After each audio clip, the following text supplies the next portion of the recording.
Bueno, yo soy Manu Calvo, soy consultor en ecología urbana y movilidad sostenible. Esa es mi profesión, porque tengo una vinculación incluso personal con la idea de la sostenibilidad y cómo hacerla realidad en nuestras ciudades. Y después, en mi vida personal, aparte de que me guste mucho ir en bicicleta y el deporte, soy padre de un niño y una niña, y aparte soy también guitarrista.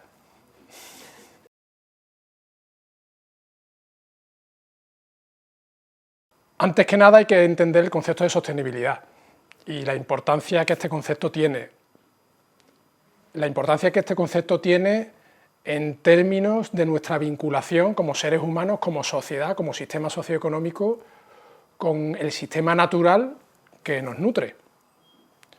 Y en ese sentido tenemos que comprender que la relación entre el sistema socioeconómico y la relación de ese sistema socioeconómico con el sistema natural, con el ecosistema, con el planeta, si lo queremos denominar así, no es una relación de igualdad, es una relación de dependencia.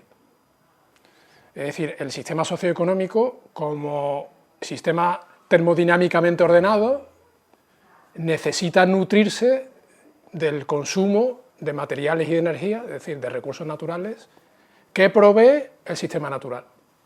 Entonces, en ese sentido, tenemos que comprender que el sistema socioeconómico está contenido dentro de ese sistema natural y que la limitación que nos impone ese sistema natural y las leyes que rigen el funcionamiento de la naturaleza no pueden ser transgredidas, sino que tenemos que adaptarnos, ahora que se habla tanto de adaptación al cambio climático, ¿no?, por ejemplo, a esas limitaciones y a esa manera de funcionar que tiene la naturaleza y que no puede ser otra, nada más que la que es. Entonces, en ese sentido, nosotros como sociedad, como sistema socioeconómico humano, no podemos decidir no ser sostenibles. Y esa es una premisa de la que en todo lo que hacemos en nuestra vida diaria, tanto a nivel individual como a nivel colectivo, como a nivel de organización en general de las sociedades, tiene que tener en cuenta. Nosotros no podemos elegir no ser sostenibles, porque si no se es sostenible, no se es.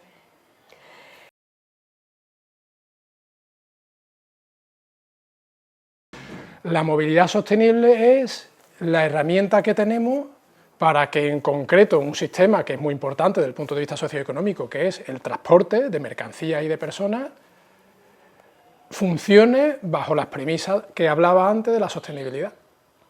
Es decir, la sostenibilidad, fundamentalmente en el caso del transporte, es una sostenibilidad energética, más que nada, pues la movilidad tiene que partir de la premisa de que esos recursos energéticos son limitados. Y entonces deberían manejar cuantitativamente y cualitativamente también presupuestos energéticos para funcionar. Entonces, la movilidad sostenible es aquella que se organiza bajo esas limitaciones que nos impone la naturaleza. Por ejemplo, en términos de huella ecológica, hoy sabemos que la humanidad en su conjunto está utilizando un 40% más de los recursos que la Tierra nos puede proveer. Es decir, que todos los años la humanidad necesita 1,4 planetas en términos de consumo de recursos naturales. Esa es nuestra huella ecológica. Eso quiere decir que si el 1 de enero nosotros tenemos una cuenta de recursos biofísicos en un banco hipotético, aproximadamente en septiembre o en agosto ya hemos consumido todo nuestro presupuesto. Y a partir de lo que consumamos, a partir de agosto, de septiembre, es decir, un 40% de lo que nos queda de año, estamos pidiendo un préstamo a las generaciones futuras.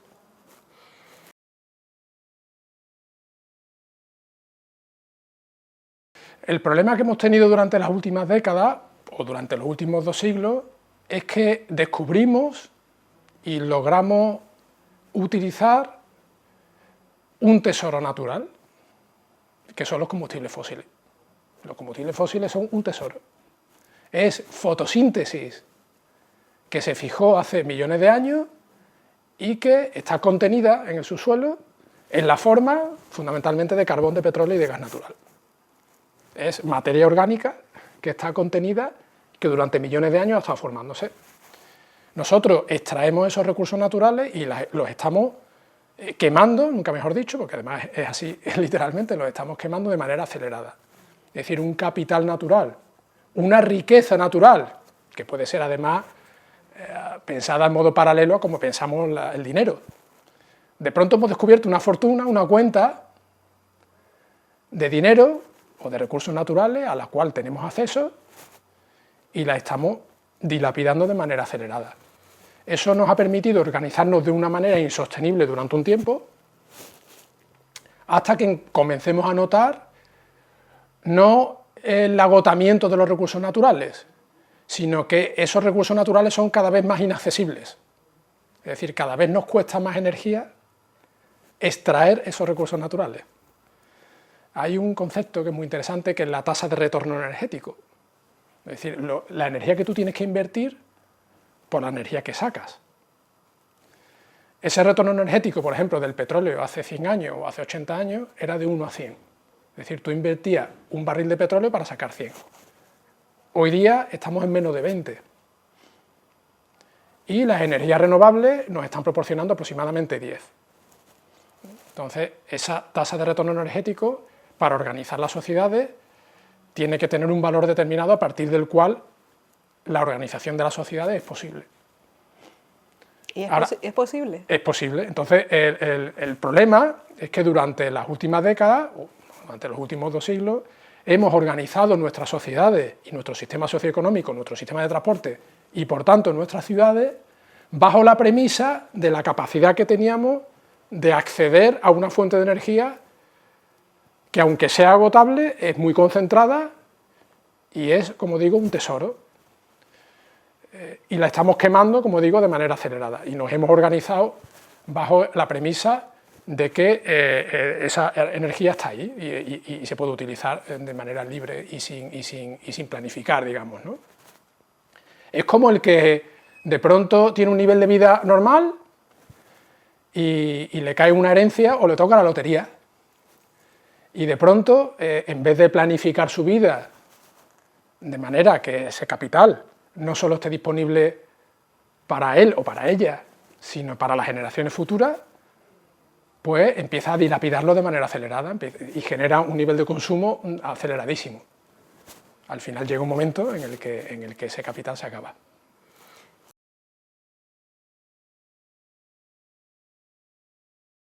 El tema es que cuando haces una contabilidad y te das cuenta efectivamente de que estamos viviendo por encima de nuestras posibilidades en términos físicos, es decir, cuando te das cuenta que estamos consumiendo un 40% más de lo que realmente el planeta puede darnos, y ese tipo de contabilidades las utilizas aplicadas a cualquier sector económico, y puede ser al sector industrial, al sector agropecuario o al transporte, te das cuenta que en términos de movilidad urbana y metropolitana, la única manera de organizar los sistemas de movilidad es fomentando lo que los técnicos denominamos la movilidad activa. ¿Cuál es la movilidad activa? La movilidad peatonal y la movilidad en instrumentos que son ambientalmente muy generosos, porque son muy eficientes desde el punto de vista energético, como la bicicleta. Y ese debería ser el núcleo de la movilidad urbana y metropolitana. Y para desplazamientos más largos, pues ahí entra en colaboración con el transporte público. Es decir, esta triple alianza entre el peatón, la bicicleta y el transporte público debería ser el núcleo fundamental de la movilidad urbana y metropolitana sostenible. ¿Por qué? Porque cuando le hacen las cuentas en términos de consumo de recursos físicos, es la única que nos puede proveer de manera eficaz y eficiente ese servicio de movilidad. Porque hay además otro elemento, y es que la movilidad no es un fin en sí mismo. El fin último es acceder. Es decir, ese concepto de accesibilidad que va más allá de la accesibilidad universal que se utiliza hoy, sino que la accesibilidad a servicios y a lugares en un tiempo prudencial es ese fin último que la gente quiere, al que la gente quiere acceder. Y la movilidad es simplemente un medio para acceder a ese servicio, ¿no? A la accesibilidad. Entonces, en ese sentido, el núcleo de los sistemas de transporte urbano y metropolitano tendría que ser el peatón, la bicicleta, en conjunción, en alianza con el transporte público para distancias más largas. Y esto es perfectamente posible. Es decir, uno de los mensajes que yo siempre doy es que sabemos lo que hacer. No hay que esperar al gran invento ni a la gran tecnología. En realidad sabemos lo que hay que hacer. Hay que crear urbanísticamente y desde el punto de vista territorial la cercanía, es decir, todo lo que esté más próximo, porque además, sí, curiosamente, es como se organizan los sistemas naturales. Los sistemas naturales tienden a minimizar las necesidades de desplazamiento horizontal arbitrario. Entonces nosotros deberíamos organizar nuestras ciudades y nuestros sistemas productivos y comerciales bajo esa premisa también. Entonces, como digo, esa conjunción, esa triple alianza entre el peatón, la bicicleta y el transporte público es la única que cumple con las cuentas de las que antes hablaba relacionadas con la sostenibilidad.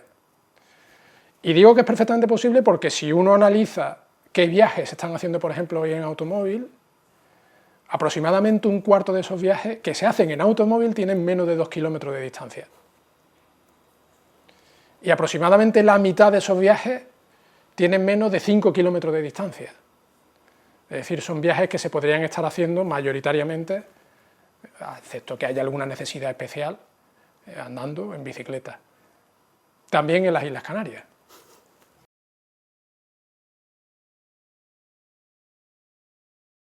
Esa pregunta es, digamos, la pregunta del millón, ¿no? Yo te confieso que sé algunas cosas, que tengo algunas pistas de cómo hacerlo, pero creo que hay que partir siempre de la comprensión de que efectivamente esta transición hacia la sostenibilidad, que no solo se tiene que producir en la movilidad, sino, como digo, en todas las facetas de nuestro sistema socioeconómico, es una transición difícil. Es una transición que requiere comprender que en el futuro vamos a tener que hacer las cosas de manera diferente. Lo que sí es una novedad es que no podemos no hacerla. Ahora con la pandemia o con la DANA es muy fácil de explicar, ¿no? Es decir, tú puedes construir en el lecho de un río hasta que llega el río con sus escrituras. Es como si tú hubieras podido prever que iba a haber una pandemia dentro de 10 años. Entonces lo que te tienes es que ir preparando para que cuando esa pandemia llegue, entonces pues compras respiradores, organizas camas de UCI, preparas tu sistema sanitario o compras mascarillas para que cuando llegue la pandemia pues te coja preparado, ¿no? Con la sostenibilidad pasa igual. Nosotros, afortunadamente, tenemos la capacidad, por ejemplo, con toda la ciencia que hay detrás del cambio climático, de saber qué es lo que puede ocurrir si seguimos igual. Entonces sabemos qué es lo que hay que hacer y sabemos cómo hay que cambiar. Y esto, efectivamente, desde el punto de vista sociológico, tenemos que comprender que va a generar siempre resistencia, porque significa hacer muchas de las cosas que estamos acostumbrados a hacer y en muchas ocasiones mucha gente piensa que tiene todo el derecho a hacer, pues tenemos que hacerla de manera diferente y entonces es normal que genere resistencia. ¿Cuáles son algunas claves que yo pienso que tenemos que mejorar los que estamos trabajando en este sector?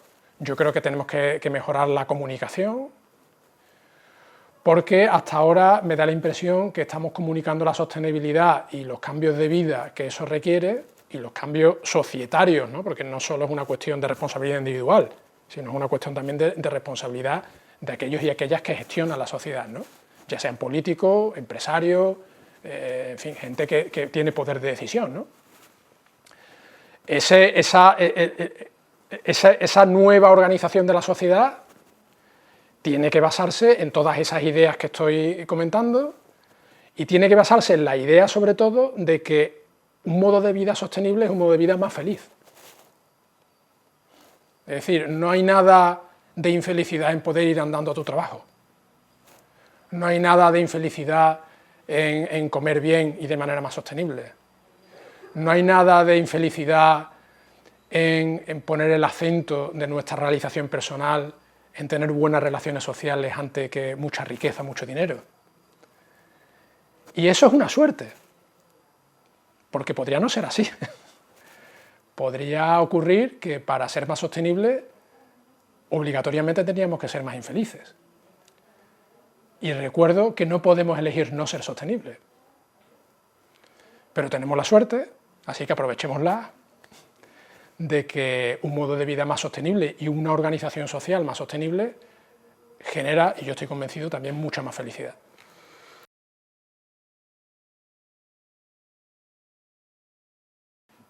Bueno, pues porque estamos acostumbrados, y además nos están vendiendo, que la manera de hacer las cosas es la que es, y no hay otras alternativas. Lo que pasa es que los que nos dedicamos a esto ya sabemos que sí la hay. De hecho, hay países y hay sistemas y hay ciudades donde se están haciendo muchas cosas, donde se ha comprendido que la sostenibilidad no es solo un elemento que se pone en marcha porque uno está concienciado, bien educado, sino porque es una estrategia económica de éxito. Es decir, si tu economía depende del consumo de una energía fósil, en el momento en el que tú empiezas a tener dificultades para acceder a esa energía, y si no que se lo pregunten en Alemania ahora mismo con el tema del gas natural ruso, pues hay problemas, porque esa economía se basa en la disponibilidad barata y accesible y inmediata de esas fuentes de energía. Y ese quizá es el elemento que nos demuestra precisamente la afirmación que yo hacía al principio. Nada sucede sin energía. Nada sucede, y lo voy a decir desde un punto de vista más técnico, sin que haya una transformación energética, un flujo energético. Y esa es una premisa ineludible. Es decir, nadie puede decidir, pues yo no necesito energía. Es que eso es imposible.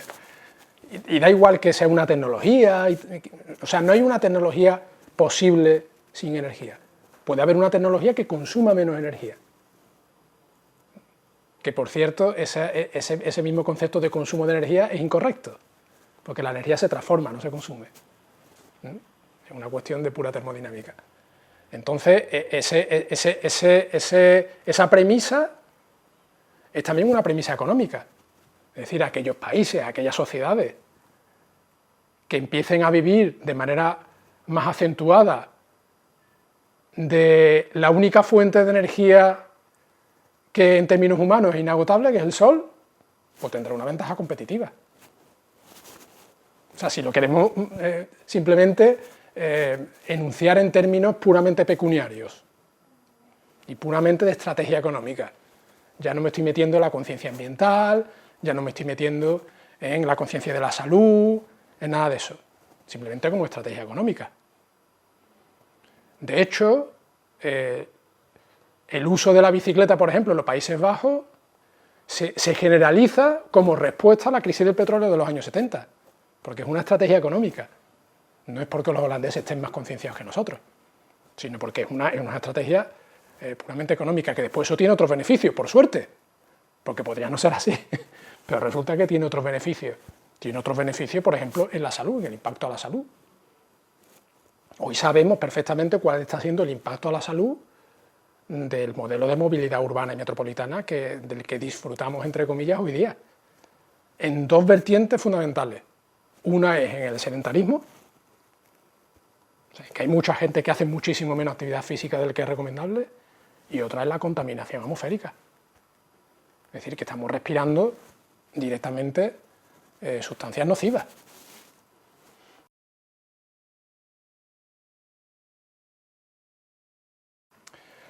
Bueno, como te he dicho antes, yo soy un convencido de que no hay que inventar nada nuevo. Por supuesto, soy un usuario de la tecnología y me parece que eso ayuda. Pero como ya sabemos también desde hace mucho tiempo, la tecnología en un contexto adecuado. Y voy a poner un ejemplo que todo el mundo me va a entender. Yo, en concreto, en mi tesis doctoral, calculé que para que los sistemas metropolitanos en el ámbito español, los sistemas metropolitanos de movilidad, fueran sostenibles, hay que acometer una reducción del tráfico rodado de un 80%. Es decir, que nos sobran 4 de cada 5 coches que vemos por la calle. en términos de cuentas energéticas y sostenibles, en el ámbito de España. Nos sobran 4 de cada 5 coches que hoy vemos por las calles. Si logramos acometer esa reducción, el coche que queda tendría que ser eléctrico. Y ese es el papel de la tecnología, de la innovación del coche eléctrico en un sistema de movilidad sostenible, el 20%. Lo que no podemos pretender es que el parque de vehículos que tenemos hoy día se transforme en su totalidad en eléctrico, eso es imposible. Y no va a ser sostenible, por muchísimas cuestiones que a lo mejor ahora es un poco largo de explicar, ¿no? Pero ese es el contexto de la tecnología. ¿Que la digitalización funciona y que ayuda? Por supuesto que sí. Pero, por ejemplo, nosotros sabemos, como técnicos en movilidad, que para que la gente utilice menos el automóvil, y esto es una verdad incómoda, hay que reducir la expectativa de aparcar en el destino. Yo sé que hay muchas herramientas y mucha gente trabajando en la digitalización de los aparcamientos para saber cuál está libre, pero que en términos de movilidad sostenible, esos aparcamientos no deberían estar ahí, ¿no? Entonces, la tecnología tiene que ser aplicada a un contexto lógico e inteligente, porque para mí la inteligencia es ser sostenible, no es tener muchos sensores y muchos cacharritos, es ser sostenible, y en ese sentido hay, por ejemplo, innovaciones que no son tan innovaciones que nos pueden ayudar en el día a día. Yo personalmente he sido y soy un usuario de lo que se denomina en el mundo de las bicicletas las cargo bike, las bicicletas de carga, que son unas bicicletas grandes donde puedes cargar cosas y puedes cargar además a niños también. Entonces yo como padre, antes he dicho, soy padre de 2 niños y yo he utilizado una bicicleta de carga para ir y volver, para hacer las compras, para ir a sitios con mis hijos siempre en esa bicicleta de carga. Es una innovación que no se conoce mucho en el ámbito español. Te vas a países de Centro Europa y es algo absolutamente normal.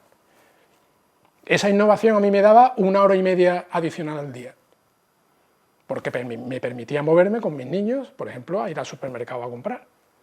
Cuando tú tienes un carrito y el segundo niño en un patín, es imposible ir al supermercado a comprar. En una bici de carga yo podía hacerlo. Yo podía llevarlos al cole muchísimo más rápido que si fueran coches, en transporte público o andando. Entonces yo calculé eso, porque me gusta calcular.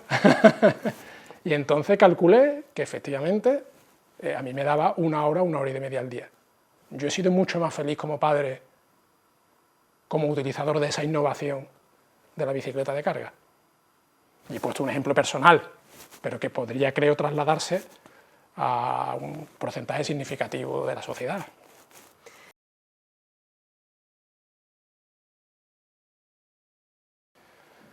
Eso es una pregunta muy relevante, porque evidentemente nosotros como humanos lo primero que queremos es que efectivamente esa economía sea un instrumento al servicio de la sociedad. ¿Y al servicio de la sociedad qué quiere decir? Pues que esa economía provea los recursos suficientes para desarrollar una vida feliz y una vida que tenga sentido.